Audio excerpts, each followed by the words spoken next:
Hello mischievous movie watchers, welcome to The Freak Review, where I watch movies, rate them, and review them. And don't forget that at the end I will be comparing and contrasting the goods and gashes from every movie. But let's not get ahead of ourselves here and get straight into it. Freak is a 2020 horror movie written and directed by Lucky Sarushi. It is about a group of teens that go camping and find out that an urban legend may just be urban. The movie starts us off by showing us two camping teens that do the normal horror movie teen things, drinking and making out. However, in the morning, a sawing noise wakes the girl. As she goes to investigate, she sees that a monster is sawing the guy's head off.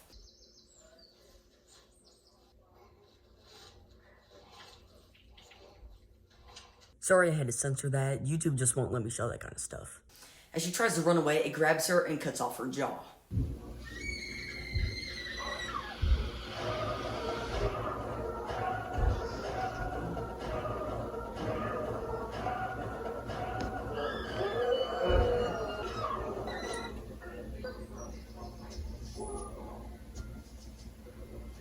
We are then introduced to Ryan and his sister, Jenna. Ryan's friend, Jake, is taking them and two others on a 3-night camping trip to the same place as the murders. Jake picks up the two and they head off. Jake explains that at the place they're going has an urban legend. A deformed man named Arthur Crenshaw roams the woods and steals food from campers. Apparently, a boy was born deformed and the town exiled him, leaving him to die in the woods. The place gets almost no customers due to fear of Arthur. Later, Jenna spots Arthur on the tree lines as the group drives by. The group makes it to the place where they'll be staying. This is where they meet a caretaker. Remember him for later. Jenna asks the caretaker about Arthur Crenshaw. He says that campers made the story up to keep children from running off. The group now goes on their camping spots and sets up their tents. As they do, they are being watched. Jenna catches a glimpse of Arthur's hand reaching around a tree, but later convinces herself that it was just a squirrel. Later that night, while everyone is asleep, Arthur reaches into Jenna's tent, but ultimately decides against whatever he was going to do. He leaves into the woods and screams. This wakes Jenna up, but she looks outside and finds nothing. The next morning, she finds a note by her tent saying that the others are at the lake near their camp. She gets to the lake where the group has a discussion about how they haven't seen any animals the entire trip. On their way back to the camp, they find a dead deer carcass torn apart. They drag it away from their camp so it doesn't attract back whatever left it there.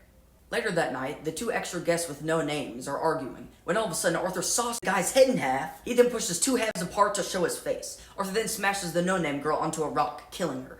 Everyone is now awake. Arthur grabs Jake and runs away.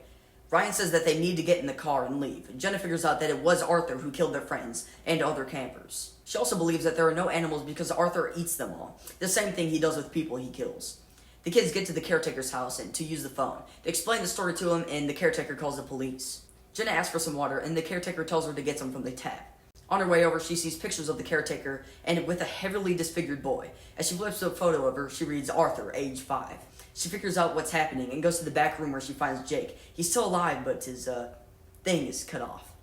He tells her to run, but she says that Ryan is on the phone with the police. Then she realizes that the caretaker is on the phone. She rushes to Ryan, who is next to the caretaker. He's still pretending to be on a call with the police. She figures out that the caretaker is Arthur's dad, and he lets Arthur kill the campers to eat. Arthur's dad reveals that Arthur doesn't know what he's doing, and he has the mind of a child.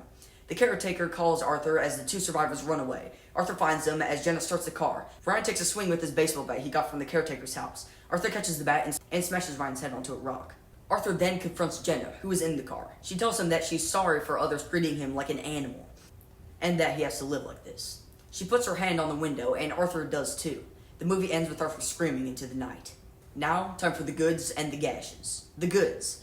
It was really good special effects for a low-budget movie. Just the right amount of gore, not too much and not too little. Not enough to make me grossed out, but it was pretty cool.